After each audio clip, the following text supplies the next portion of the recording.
شادی سے پہلے لڑکی کی تصویر دیکھنا جائز ہے یا نہیں؟ جواب: واضح رہے کہ شریعت مطہرہ نے اجنبی کو دیکھنا ممنوع قرار دیا، البتہ جس خاتون سے نکاح کا ارادہ ہو اور ہر طرح سے اطمینان ہو جائے سوائے لڑکی کو دیکھنے کے، تو اطمینان قلب کی خاطر رسول اکرم صلی اللہ علیہ وسلم نے مرد کو اسے دیکھنے کی اجازت دی ہے۔ حدیث شریف میں اس دیکھنے کو شادی کے بعد محبت کا سبب بتایا گیا ہے، جس کی وجہ سے فقہاء کرام نے اسے مستحب قرار دیا ہے، لیکن یہ دیکھنا شرعاً ضروری نہیں، صرف گھر کی خواتین دیکھ لیں تو یہ بھی کافی ہے۔ باقی تصویر کا حکم یہ ہے کہ کسی بھی جاندار کی تصویر کھینچنا یا ویڈیو بنانا یا بنوانا ناجائز اور حرام ہے، خواہ اس تصویر کشی کے لیے کوئی بھی آلہ استعمال کیا جائے۔ تصویر کے جواز و عدم جواز کے بارے میں ڈیجیٹل اور غیر ڈیجیٹل کی تقسیم شرعی نقطہ نظر سے ناقابل اعتبار ہے، لہٰذا رشتہ کے وقت لڑکے والوں کو دکھانے کی غرض سے بھی تصویر کھینچوانا جائز نہیں ہے، چاہے ڈیجیٹل تصویر ہو یا عام تصویر ہو۔ اللہ تعالیٰ کی ذات پر بھروسہ اور اعتماد کرنا چاہیے۔ تصویر کی حرمت کے بارے میں مسلم شریف کی احادیث صحیحہ ملاحظہ ہوں۔ ترجمہ: ام المؤمنین سیدہ عائشہ رضی اللہ عنہا سے روایت ہے، رسول اللہ صلی اللہ علیہ وسلم میرے پاس آئے اور میں نے ایک طاقیہ مچان کو اپنے ایک پردے سے ڈھانکا تھا جس میں تصویریں تھیں۔ جب آپ صلی اللہ علیہ وسلم نے یہ دیکھا تو اس کو پھاڑ ڈالا اور آپ صلی اللہ علیہ وسلم کے چہرے کا رنگ بدل گیا۔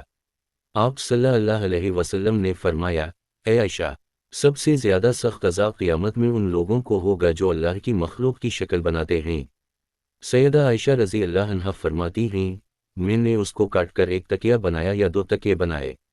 سیدنا عبداللہ بن عمر رضی اللہ عنہما سے روایت ہے، رسول اللہ صلی اللہ علیہ وسلم نے فرمایا، جو لوگ مورتیں بناتے ہیں ان کو قیامت میں عذاب ہوگا، ان سے کہا جائے گا زندہ کرو ان کو جن کو تم نے بنایا۔ ترجمہ: سیدنا عبداللہ بن مسعود رضی اللہ عنہ سے روایت ہے، رسول اللہ صلی اللہ علیہ وسلم نے فرمایا، سب سے زیادہ سخت عذاب قیامت میں تصویر بنانے والوں کو ہوگا۔ سعید بن ابی الحسن سے روایت ہے، ایک شخص عبداللہ بن عباس رضی اللہ عنہما کے پاس آیا اور کہنے لگا، میں یہ تصویریں بناتا ہوں، اس بارے میں مجھے فتوی دیجیے۔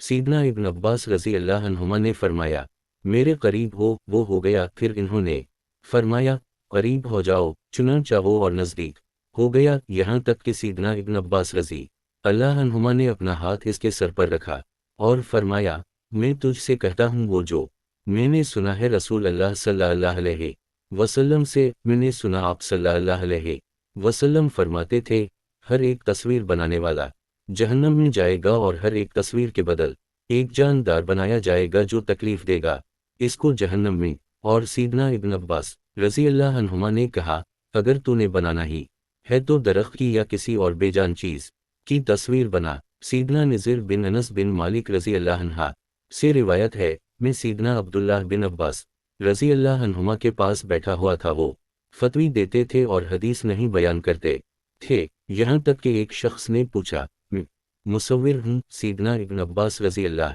عنہما نے کہا، میرے پاس آ۔ وہ پاس آیا۔ سیدنا ابن عباس رضی اللہ عنہما نے کہا، میں نے رسول اللہ صلی اللہ علیہ وسلم سے سنا، آپ صلی اللہ علیہ وسلم فرماتے تھے، جو شخص دنیا میں تصویر بنائے اس کو قیامت میں تکلیف دی جائے گی اس میں جان ڈالنے کی، اور وہ جان نہ ڈال سکے گا۔